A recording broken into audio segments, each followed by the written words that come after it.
صلی ونسلم علی رسولہ الکریم اما بعد فاعوذ باللہ من الشیطان الرجیم بسم اللہ الرحمن الرحیم والعادیات ضبحا فالموریات قدحا فالمغیرات صبحا فأثرن به نقعا فوسطن به جمعا ان الانسان لربه لکنود وانه على ذلك لشهيد وانه لحب الخير لشديد افلا يعلم اذا بعثر ما في القبور وحصل ما في الصدور ان ربهم بهم يومئذ لخبير صدق اللہ مولانا العظیم۔ سورہ والعادیات میں نے آپ کے سامنے تلاوت کی ہے، چند باتیں آج اسی کی کر لیتے ہیں۔ اس صورت میں اللہ تعالیٰ نے انسان کی ایک روحانی بیماری کا تذکرہ فرمایا ہے۔ جس طرح جسمانی بیماریاں ہوتی ہیں، جسم کے اندر خرابی پیدا ہو جاتی ہیں، اسی طریقے سے روحانی بیماریاں بھی ہوتی ہیں۔ جسمانی بیماریوں کا علاج جسمانی ڈاکٹر سے کرایا جاتا ہے، اور جو روحانی بیماریاں ہیں ان کا علاج بھی روحانی ڈاکٹروں سے کرایا جاتا ہے۔ تب جا کے آدمی تندرست ہوتا ہے اور صحت مند ہوتا ہے اور ٹھیک ہوتا ہے۔ اندر ناشکری کا پیدا ہو جانا، نفاق کا پیدا ہو جانا، کفر کا پیدا ہو جانا، برے برے خیالات کا آنا، برائی کی جانب جانا، دل کا اچھائی کی طرف متوجہ نہ ہونا، برائی آ جائے تو جلدی سے چل پڑنا، یہ ساری روحانی بیماریاں ہیں۔ روحانی بیماریاں ہیں۔ بہت سارے لوگ بظاہر دیکھنے میں بڑے صحت مند، بڑے اچھے، بڑے خوب لگ رہے ہوتے ہیں، لیکن جب ان کے ساتھ معاملات کرو، کچھ کرو، پھر پتہ لگتا ہے کہ یہ تو اندر کا کھوٹا آدمی ہے، اندر سے تو ٹھیک ہی نہیں ہے یہ بندہ۔ حضرت عمر رضی اللہ تعالیٰ عنہ کے سامنے ایک شخص کسی کی تعریف کر رہا تھا، فلانا بڑا اچھا آدمی، بڑا اچھا آدمی ہے۔ فرمایا بڑی تعریفیں کر رہے ہو، کبھی اس کے ساتھ کوئی سفر کیا ہے تم نے؟ یا تم نے اس کے ساتھ کوئی معاملہ کیا ہے، کوئی لین دین کا؟ فرمایا سفر کرو نا، پھر پتہ لگے اچھا بندہ ہے کہ نہیں ہے۔ یہ اس کے ساتھ کوئی معاملہ کر کے دیکھو، پھر پتہ لگے گا کہ یہ کیسا آدمی ہے۔ بظاہر دیکھنے میں تو بڑے اچھے لگتے ہیں، لیکن اندر سے اچھے نہیں ہوتے۔ تو روحانی بیماری خاص اللہ تعالیٰ نے ایک ذکر کی جو اکثر انسانوں کے اندر پائی جاتی ہے، الا ماشاء اللہ۔ اور پھر اللہ تعالیٰ نے اس بیماری کا سبب بیان کیا کہ یہ بیماری لگتی کیوں ہے۔ جس طرح جسمانی طور پر بندہ بیمار ہو تو ڈاکٹر کہتا ہے اچھا فلاں چیز تم نے استعمال کی، یہ کام ہوا جس کی وجہ سے یہ تکلیف ہو گئی ہے۔ روحانی بیماری اور روحانی بیماری کا سبب، اور تیسرے نمبر پر اللہ تعالیٰ نے اس بیماری کا علاج بتایا ہے کہ یہ آخر بیماری ٹھیک کیسے ہوگی، اس کا علاج کیسے ہوگا۔ اللہ اکبر۔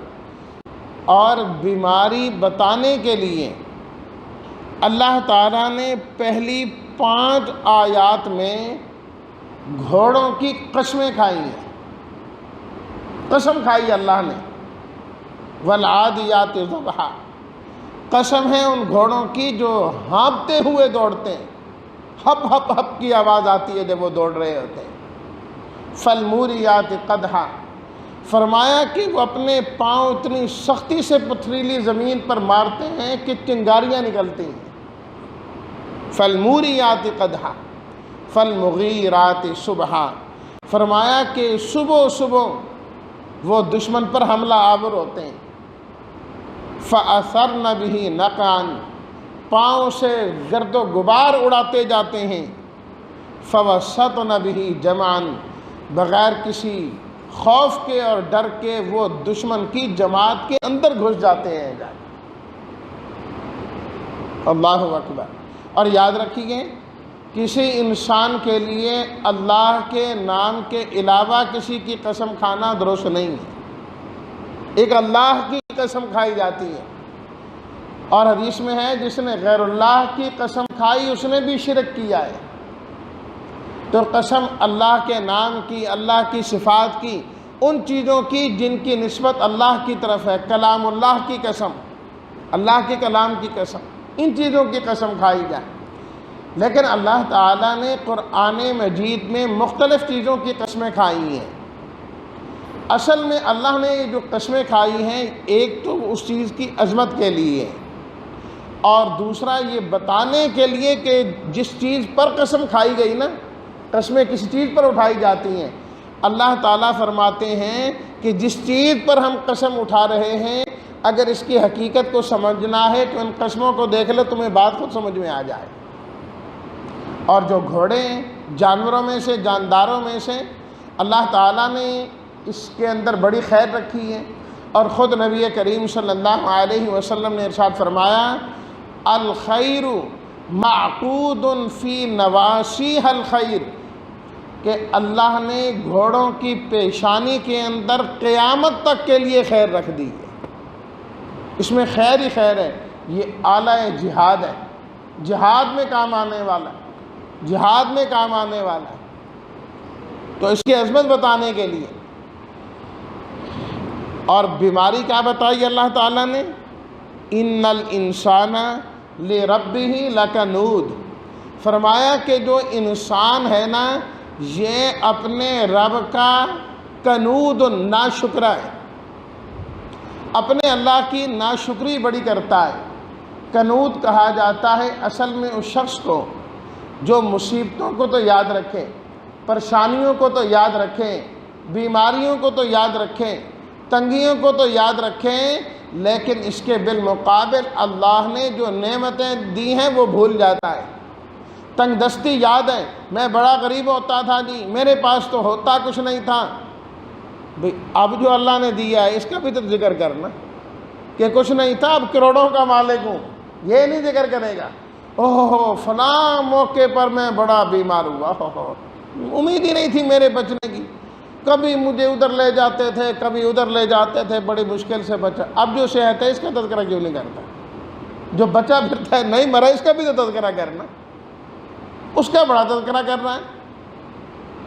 تو کنود نعمتوں کو یاد نہیں رکھتا ہے، مصیبتوں کو یاد رکھتا ہے، پریشانیوں کو یاد رکھتا ہے، جس کا عام سادہ ترجمہ کیا ہے؟ ناشکرہ ہے، کہ انسان کے اندر ناشکری بہت زیادہ پائی جاتی۔ کسی بھی انسان کو تھوڑا سا کریت کے دیکھ لو، ناشکری کی پوری گردان سنائے گا، یہ ہو گیا، حالات ہی نہیں رہے، فلاں تھا، پہلے کرونا تھا، کرونا گیا، اس کے بعد کچھ چیز سیدھی ہو ہی نہیں رہی۔ بھائی 3-4 سال سے کھا ہی رہے ہو نا، پہلے اتنے محنت کر کے کھاتے تھے، اب بغیر محنت کے اللہ پھر بھی رزق دے رہا ہے تمہیں، یہ کبھی کاروبار نہیں ہے پھر بھی اللہ کھلا تو رہا ہے نا۔ کیا سچ بتاؤ اتنے عرصے میں کبھی بھوکے سوئے؟ کبھی ایسا تھا کہ لباس نہیں تھا تمہارے پاس؟ کبھی ایسا ہو کہ تمہاری جائز ضرورت پورا ہونے کے لیے پیسے نہ ہوں تمہارے پاس؟ وہ نہیں ذکر کرے گا، مر گئے بس یہ ہو گیا، بس وہ ہو گیا، فلاں ہو گیا، ناشکری ہی ناشکری ہے، بس دل میں بھی اور زبان پر بھی۔ اللہ اکبر۔ فرمایا وَإِنَّهُ عَلَىٰ ذَلِكَ لَشَهِيدٌ، اور یہ کوئی ایسی بات نہیں کہ ہم تو انسان کو بتائیں کہ انسان ناشکرہ ہے، انسان کو خود نہ پتہ ہو۔ فرمایا اگر انسان تھوڑا سا غور و فکر کرے نا تو اس کا دل و دماغ خود اس کو مجبور کرتے ہیں کہ واقعتاً تو ناشکرہ ہے۔ بیٹھا بیٹھا انسان کبھی سوچنے لگ جاتا ہے کہ یار کیا ہوں میں، کیا میری اوقات ہے، کیا میں محنت کرتا ہوں، دیکھو پھر بھی رزق دیتا ہے۔ انسان کا اپنا دل کہتا ہے کہ واقعتاً تو نے زندگی میں کوئی اتنی محنت نہیں کی جتنا اس نے دیا ہے تجھے۔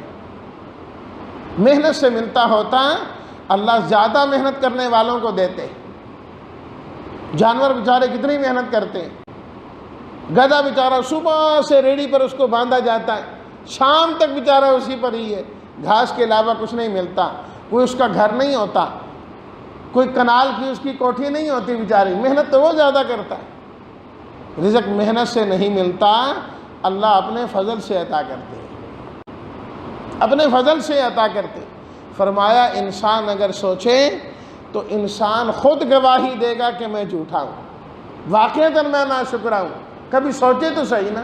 اور فرمایا یہی وجہ ہے کہ انسان کی زبان سے کبھی کبھی یہ جملہ نکل بھی جاتا ہے کہ واقعتاً جتنا اس نے دیا میں نے اتنا اس کا شکر نہیں ادا کیا۔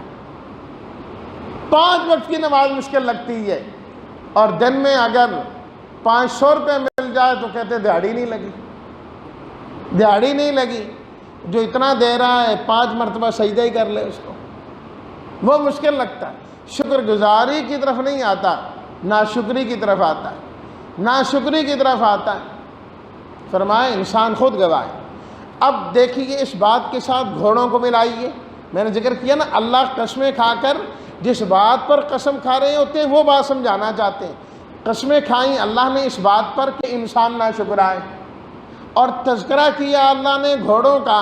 فرمایا دیکھو یہ جو گھوڑے ہیں نا یہ اللہ کی مخلوق ہے، انہیں پیدا اللہ نے کیا ہے، تم نے پیدا نہیں کیا، اللہ نے تمہیں عطا کیے، تمہیں دیے۔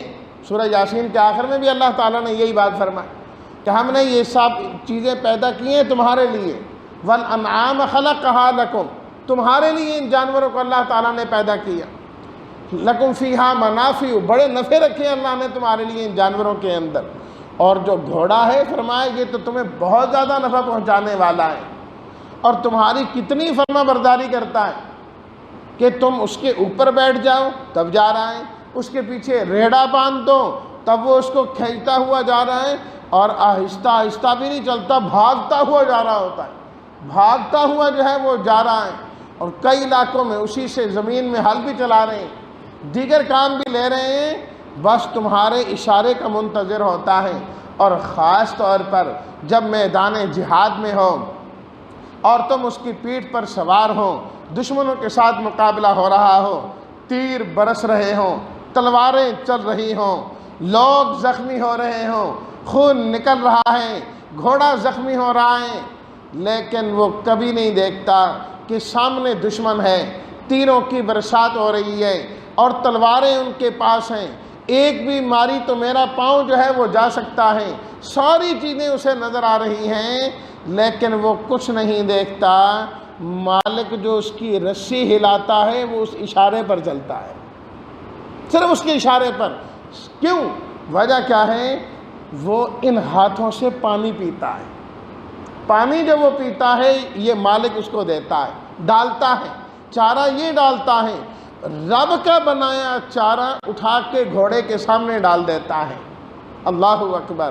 رب کا پیدا کردہ پانی یہ بھر کر صرف اس کے سامنے رکھ دیتا ہے اور وہ پیتا ہے۔ آپ صرف یہ گھوڑے کی بات نہیں اور جانوروں کو بھی دیکھیں، کتنے خونخوار درندے، چیرنے والے پھاڑنے والے، لیکن جس کے ہاتھوں رزق کھاتے ہیں سر جھکا کے کھڑے ہوتے ہیں کہ یار یہ ہمارا مالک ہے، ہمیں کھلاتا ہے۔ سب کو کاٹیں گے، سب کو چیریں گے، پھاڑیں گے، لیکن مالک سامنے آ جائے گردن نیچے ہو جاتی ہے، وہ آنکھیں اٹھا کے نہیں دیکھتا، اس کے ہاتھوں سے کھایا ہوا ہے، اس کے ہاتھوں سے کھایا ہوا ہے۔ اب اللہ پاک فرماتے ہیں ذرا کرو نا موازنہ اپنا ان گھوڑوں کے ساتھ کہ جنہوں نے تمہارے ہاتھوں سے کھایا، وفاداری کی انتہا انہوں نے کر دی۔ جس رب نے تمہیں کھلایا، جس رب نے تمہیں پلایا اور تم یہاں تک پہنچے، اتنے بڑے ہو گئے ہو، کبھی موازنہ کرو گھوڑے جتنی فرما برداری بھی تم اپنے رب کے ساتھ کرتے ہو کہ نہیں کرتے؟ رب نے تو کہا حی علی الصلاۃ، نماز کے لیے آ جاؤ۔ جس مالک نے تمہیں رات کو سلایا اور نیند دی، پوچھو جا کر ان سے جو پوری رات بیچارے کروٹیں بدلتے رہے، ہسپتالوں میں جا کر دیکھو کس طرح کرراتے رہے تکلیف سے، انہیں نیند نہیں آئی۔ جس رب نے تمہیں 6 گھنٹے 7 گھنٹے سلایا، آرام سے سکون سے سلایا، اور آخر میں کہا بندے اب نماز کے لیے آ جا، کیا تو گھوڑے جتنی وفاداری کرتے ہوئے رب کے حکم پر عمل کرتا ہے؟ اس کی جانب آتا ہے، پورا دن تو کماتا ہے، نوٹ گنتا ہے، لیتا رہتا، اتنے ہو گئے اتنے ہو گئے اتنے ہو گئے، شام کو جب اللہ کہتا ہے اچھا شکریہ ادا کرتے ہوئے 2 رکعت ہی نماز آ کر پڑھ لے، وہ نماز تجھے بھاری لگتی ہے، کہتے دن بھر کا تھکا ہوا ہوں یار، اب ہمت نہیں ہو رہی، سر بڑا بھاری ہو رہا ہے، اب نہیں، اور تو آ کر آرام سے سو جاتا ہے، رب کو یاد نہیں کرتا۔ اے انسان، تو اس گھوڑے سے بھی کیا گزرا ہے؟ اتنا بھی تیرے اندر جو ہے نا شرم و حیا نہیں ہے جتنا ایک جانور کے اندر ہوتا ہے۔ اللہ نے بطور مثال کے فرما برداری کے اس کا ذکر کیا ہے، اس کا ذکر کیا ہے۔ اللہ اکبر۔ اچھا، انسان کے اندر یہ ناشکری آئی کیوں؟ یہ بیماری روحانی پیدا ہوئی کیوں؟ اس کی وجہ کیا؟ فرمایا وَإِنَّهُ لِحُبِّ الْخَيْرِ لَشَدِيدٌ، اس کے دل میں خیر کی یعنی مال کی محبت بہت زیادہ ہے۔ مال کی محبت کوٹ کوٹ کے اس کے دل میں بھری ہوئی ہے، اس کے اندر بیٹھی ہوئی ہے، جس کی وجہ سے یہ ناشکرا ہے۔ جتنا مل جائے کچھ بھی نہیں ہے، کچھ بھی نہیں ہے، کبھی قناعت نہیں کرتا، اسی چکر میں اور مل جائے اور مل جائے۔ آپ علیہ الصلاۃ والتسلیمات نے فرمایا اگر انسان کے پاس مال کی ایک وادی ہو جائے تو وہ دوسری وادی کے چکر میں پڑ جاتا ہے کہ یہ تو وادی بھر گئی، ایک اور بھی تو ہونی چاہیے نا، وہ مل جائے تیسری کے چکر میں پڑ جاتا ہے۔ بس ہمیشہ 1 لاکھ پورا کر کے دوسرے کی فکر میں، وہ پورا ہو تیسرے کی فکر میں، کہ وہ جو پورا ہو گیا کہتے انہوں تو گنو ہی نہ بس وہ تک پاسے لگ گیا، نہ کم لگ گیا، اگلے دی گل کرو، اب اس کو پورا کرنے کی فکر میں لگائے بچا کے وہ پورا ہوا، وہ ختم، اگلے کی فکر میں، کہیں جا کے رکتا ہی نہیں ہے۔ فرمایا کہ انسان کے اس حرص کو یا قبر کی مٹی پر کر سکتی ہے یا قناعت پر کر سکتی ہے، یا تو پھر یہ ہے کہ لگا رہیں اور یہ قبر میں جانے دے کہ لگا ہی رہے گا اور بڑھتا ہی رہے گا۔ وہ آپ علیہ الصلاۃ والتسلیمات نے فرمایا انسان بوڑھا ہو جاتا ہے، انسان بوڑھا ہو جاتا ہے، 2 چیزیں اس کی جوان ہو جاتی ہیں۔ انسان بوڑھا ہو جاتا ہے، 2 چیزیں اس کی جوان ہو جاتی ہیں۔ نمبر 1 مال پر حرص کرنا، جتنا زیادہ ہوتا جائے گا مال کا حرص بھی بڑھتا جائے گا، اور آ جائے اور آ جائے اور آ جائے اور آ جائے، فرمایا حرص بڑھتا جائے گا۔ نمبر 2 بوڑھا ہو جاتا ہے لیکن زندگی پر حرص بڑھ جاتا ہے، کبھی نہیں کہتا یار بہت کما لیا بہت کھا لیا بس اب اللہ کے پاس جانا ہے، کبھی تیار نہیں ہوگا اس کے لیے، کبھی موت کے لیے تیار نہیں ہوگا، نہ بیمار پڑا ہے، چارپائی پر پڑا ہے، سال سے پڑا ہے، مر جائے نہ موت کے لیے تیار کوئی نہیں ہے، موت کے لیے تیار نہیں ہے۔ لاکھوں اللہ اکبر۔ کسی نے بڑی خوبصورت بات کی نا کہ انسان اپنی جوانی گنواتا ہے مال کمانے کے لیے، مال کما، صحت بھی گئی، جب مال آ جاتا ہے پھر مال گنواتا ہے صحت حاصل کرنے کے لیے، سارا کمایا اب اپنے اوپر لگا رہا ہے۔ یہ انسان کی زندگی ہے، کمانے کے لیے سب کچھ لگایا، اب سب کچھ جو ہے نا وہ اس پر ضائع کر رہا ہے۔ پہلے ہی اتنا رہو کہ جتنا بس انسان زندہ رہ سکے اور اللہ کر سکے۔ اس لیے فرمایا کہ جو موت ہے یہ تو مومن کا تحفہ ہے، وہ تو تحفہ ہے، کیونکہ موت کے بغیر تو اللہ کے نبی کا دیدار نہیں ہوگا، موت کے بغیر اللہ کا دیدار تو نہیں ہوگا، یہ ساری چیزیں تو اس موت کے ذریعے سے ہیں۔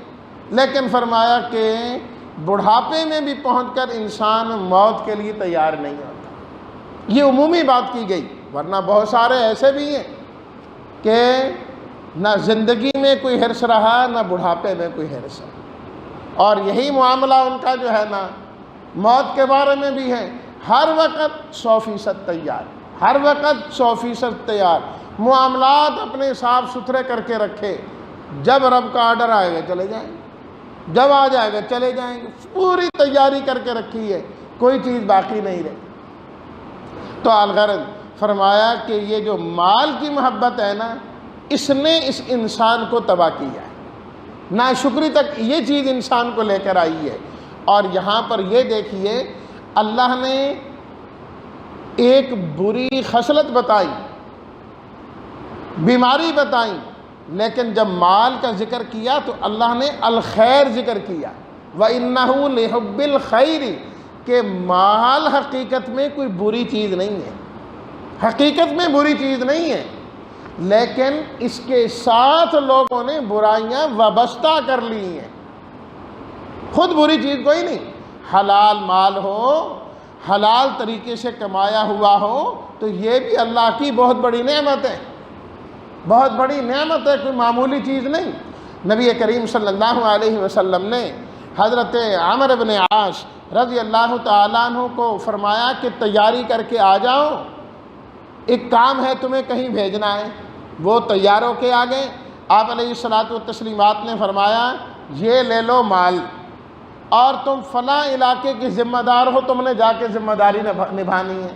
عرض کرنے لگے بالکل تیار ہوں، آپ کا آرڈر حکم ہے، جو میری ذمہ داری ہے پوری کروں گا، مال میں نے نہیں لینا۔ تم نے کیوں نہیں مال لینا؟ کہا میں اس لیے نہیں ایمان لایا تھا کہ میں مال لوں گا، میں دنیا کماؤں گا۔ اللہ کو دنیا کی رغبت ہی کوئی نہیں، کیسر و کسرا کے محلات میں بھی بیٹھے تو کوئی فرق نہیں آیا، ایمانی کیفیت ہو، کہ اس مال کمانے کے لیے تو میں نہیں آیا۔ آپ نے فرمایا نہ، انکار نہیں کرنا اس مال کا۔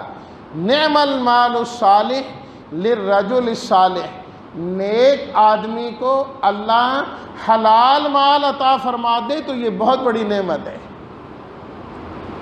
مال حلال کا ہونا چاہیے اور نیک آدمی کے پاس ہونا چاہیے۔ جب نیک آدمی کے پاس آئے گا تو کتنوں کی وہ مدد کرے گا، کتنوں کو وہ دے گا۔ فرمایا یہ بہت بڑی نعمت ہے، لے لو، اگر نہ ضرورت ہوگی تو اللہ کے راستے میں خرچ کر کے ثواب ہی کما لینا اس سے، یہی فائدہ۔ میرے سے تو لے لو نا، تمہارے پاس آئے، اب تمہاری مرضی آئے، جس غریب کو دو تمہیں ثواب ملے گا نا، جب میں دوں گا تو مجھے ثواب ملے گا، تو تم اپنا ثواب کیوں ضائع کر رہے ہو؟ تو مال فی نفس ہی کوئی بری چیز نہیں ہے۔ اور اللہ فرماتے ہیں نا کشتی بغیر پانی کے نہیں چلتی، کہ ریت پر کشتی چلانا شروع کر دو چلتی ہے؟ نہیں چلتی، کشتی ہمیشہ پانی پر ہی چلے گی، پانی میں ہی چلے گی۔ اسی طرح انسان کی زندگی مال کے ساتھ ہی گزرے گی۔ فرق اسی طریقے سے ہی ہے، جس طرح کشتی اوپر رہے اور پانی نیچے رہے تو کشتی چلے گی، پانی کشتی کے اندر آ جائے تو کشتی ڈوب جائے گی۔ اسی طرح فرمایا مال انسان کے پاس ہو زندگی بہتر گزرے گی، اور اگر مال انسان کے دل میں، ہاتھ میں رہنا چاہیے بس، اگر دل میں اتر جائیں تو جس طرح کشتی ڈوب جاتی ہے یہ انسان بھی ڈوب جاتا ہے۔ یہ مال اندر آ جائے، اس کی محبت اندر آ جائے، بس پھر کام خراب ہو جاتا ہے۔ اب رہ گئی آخری چیز، بیماری کا علم بھی ہو گیا، ناشکرا ہے، وجہ بیماری بھی معلوم ہو گئی کہ ناشکرا کیوں ہے۔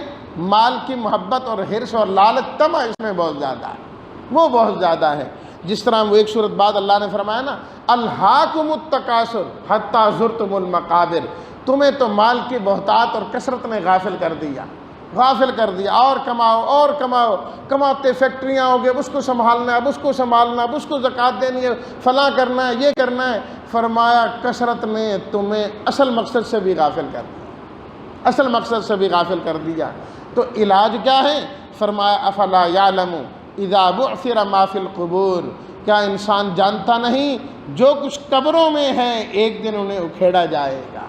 وحصل ما فی الصدور، جو سینوں میں ہے اسے باہر نکالا جائے گا۔ ان ربہم بہم یومئذ لخبیر، فرمایا تمہارے رب کو اس دن ایک ایک چیز کی خبر ہوگی۔ کیا مطلب؟ علاج مختصر لفظ میں کیا ہے انسان اپنی موت کو اور موت کے بعد کے احوال کو یاد رکھے۔ یہ انسان کا علاج ہے، روزانہ اپنی موت کو یاد رکھے، مرنے کو یاد رکھے۔ فرمایا روزانہ انسان کی قبر انسان کو یاد رکھتی ہے، پر انسان نہیں اس کو یاد رکھتا۔ زیادہ سے زیادہ اپنی موت کو یاد رکھنا ہے۔ اور آپ علیہ الصلوۃ والتسلیمات نے فرمایا میں ایک دن میں 70 مرتبہ موت کو یاد کرتا ہوں، اور ایک روایت میں 100 مرتبہ یاد کرتا ہوں۔ فرمایا میں اپنے اس حالت کو نہیں بھولتا۔ جو انسان اپنی موت کو نہیں بھولتا، ہمیشہ یاد رکھتا ہے، وہ روحانی بیماریوں سے پاک صاف رہتا ہے۔ آپ علیہ الصلوۃ والتسلیمات نے فرمایا اکثروا ذکر حازم اللذات، لذتوں کو توڑ دینے والی چیز جو موت ہے نا، اس کو کثرت کے ساتھ یاد کیا۔ جب موت انسان کے سامنے ہوتی ہے، پھر زندگی کا ایک ایک لمحہ قیمتی بناتا ہے۔ پھر رمضان غیر رمضان کا فرق نظر نہیں آتا اسے، کہ رمضان میں تو ایمان والا ہے، رمضان کے بعد نہیں۔ وہ یہی کہتا ہے کہ اللہ نے زندگی تو دی ہے، نبی رمضان میں صحیح زندگی تو ہے نا۔ انسان ایک منٹ میں کہاں سے کہاں پہنچ جاتا ہے۔ دیکھو نا حدیث میں ہے، آپ علیہ الصلوۃ والتسلیمات نے فرمایا سبحان اللہ الحمدللہ پڑھ لو، اللہ ثواب سے زمین آسمان کا خلا بھر دیتے ہیں۔ کتنی دیر لگی؟ فرمایا حدیث میں ہے آپ علیہ الصلوۃ والتسلیمات نے اگر ان مرنے والوں سے پوچھو کہ تمہاری کیا خواہش ہے، تمہاری چاہت کیا ہے، تو ان کی سب سے بڑی چاہت یہ ہے کاش کہ ہمیں زندگی میں اتنا وقت مل جائے کہ ہم 2 رکعت نماز پڑھ سکیں، اتنا وقت مل جائے۔ لیکن فائدہ ہی کوئی نہیں، ملے گا بھی نہیں اور فائدہ بھی کوئی نہیں۔ یہاں اللہ کی طرف متوجہ ہوگا، اس وقت اللہ بلاتے ہیں، بندہ نہیں آتا، اس وقت بندہ آئے گا پر اللہ کی طرف سے نہیں۔ وہ بہلول رحمہ اللہ تھے نا، ایک دن کسی نے ان کو دیکھا، وہ بازار میں بیٹھے ہوئے، کسی نے کہا حضرت آج خیر تو ہے، بازار میں ڈیرے لگائے بیٹھے ہیں، درویش صفت آدمی تھے۔ کہا ان بندوں کی اللہ سے صلح کرانا چاہتا ہوں، میں کہتا ہوں ان کی اللہ سے صلح ہو جائے۔ پھر کیا بنا؟ کہا اللہ تو مانتا ہے، بندے نہیں مانتے۔ اللہ تو کہتا ہے آ جاؤ توبہ کر لو، میرے در پر آ جاؤ، بندے مانتے ہی نہیں، اللہ تو مانتا ہے۔ اللہ اکبر۔ اگلے دن دیکھا تو وہ قبرستان بیٹھے ہوئے تھے۔ حضرت آج کدھر؟ کہا صلح کراتا ہوں ان کی اللہ سے۔ کیا بنا؟ کہا اب یہ مانتے ہیں، اللہ نہیں مان رہا، یہ سارے مانتے ہیں قبروں والے، اب تو کہتے ہیں ہم بڑے فرما بردار ہیں، اب تو سارے تیار ہیں، لیکن توبہ کی قبولیت کا وقت نہیں، اب ادھر سے نہیں۔ تو اللہ نے یہ جو زندگی دی ہے اس کو قیمتی بنانا ہے۔ پروردگار عالم ہمیں ہر قسم کی روحانی بیماری سے صحت مند بنائے اور ان سے بچنے والا بنائے، اور اس کے ساتھ اللہ ہمیں جسمانی طور پر بھی صحت والا، مضبوط ایمان والا اور قوی ایمان والا بنائے، اور ایمان کے تقاضوں کو پورا کرنے کی توفیق عطا فرمائے۔ وآخر دعوانا ان الحمد للہ رب العالمین۔ الحمد للہ رب العالمین والصلاة والسلام علی رسولہ الکریم وعلی آلہ واصحابہ اجمعین۔ ربنا تقبل منا انک انت السمیع العلیم وتب علینا انک انت التواب الرحیم۔ پروردگار عالم رمضان بھر ہماری یہ جو مجلس قرآن رہی ہے، یا اللہ اسے قبول اور منظور فرما، اور یا اللہ ہمیشہ اسی طریقے سے اس مجلس کو قائم اور دائم فرما۔ یا اللہ اس میں جو افراد شریک ہوئے سال بھر ان کو شریک ہونے کی توفیق عطا فرما، اور یا اللہ اس قرآن مجید کے ذریعے ہمیں اپنا تزکیہ کرنے والا بنا، خواہشات سے ہمیں بچا، اتباع ہوا سے ہمیں بچا۔ یا اللہ قرآن کا متبع بنا اور اپنے نبی صلی اللہ علیہ وسلم کے فرامین کا متبع بنا، آپ کی سنتوں پر چلنے والا بنا۔ یا اللہ ہمیں ایسے بنا دے کہ ہم تجھے پسند آ جائیں۔ اے اللہ اپنے پسندیدہ لوگوں میں شامل فرما، ہمارے صغیرہ اور کبیرہ گناہوں کو معاف فرما۔ یا اللہ تمام مسلمانوں کی جائز ضروریات کو پورا فرما۔ یا اللہ پوری امت مسلمہ کی مدد فرما۔ یا اللہ مسلمان جہاں کہیں ہیں ان کی مدد فرما۔ یا اللہ جو مجاہدین ہیں ان کی مدد فرما۔ یا اللہ جو قرض میں مبتلا ہے ان کی مدد فرما، اور یا اللہ سارے مسلمانوں کی معیشت کو، پاکستان ہو کہ افغانستان، بنگلہ دیش، یا جتنے بھی مسلمان ہیں، یا اللہ تمام کی معاشی حالت کو مستحکم فرما، اسے پورا فرما، اس کی ضروریات کو پورا فرما، ملک پاکستان پر اپنا رحم فرما، یا اللہ اس کے جتنے بحران ہیں انہیں ختم فرما، یہاں کے رہنے والوں کی جان، مال، آبرو، عزت کی حفاظت فرما، یا اللہ ہمارے ایمان کی حفاظت فرما، ایمان کی سلامتی نصیب فرما، یا اللہ جتنے بھی نیک عزائم کسی کے ہیں انہیں اپنے عزائم میں تکمیل کرنے کی توفیق عطا فرما، یا اللہ جتنی دعائیں مانگی گئیں، عبادات کی گئی ہیں، یا اللہ انہیں قبول اور منظور فرما، اے اللہ دنیا بھی اچھی فرما اور آخرت بھی بہتر فرما، اے اللہ نبی کریم صلی اللہ علیہ وسلم نے جتنی بھلائیاں مانگی ہیں وہ تمام کی تمام ہمیں نصیب فرما، اور جن شرور سے آپ علیہ الصلاۃ والتسلیمات نے پناہ مانگی ہے اے اللہ ان تمام شرور سے ہمیں بچنے کی توفیق عطا فرما۔ ربنا هب لنا من ازواجنا وذرياتنا قرة اعين واجعلنا للمتقين اماما رب ارحمهما كما ربياني صغيرا فاطر السماوات والارض انت ولي في الدنيا والاخرة توفني مسلما والحقني بالصالحين وصلى الله تعالى على خير خلقه محمد وآلہ واصحابہ اجمعین برحمتک یا ارحم الراحمین۔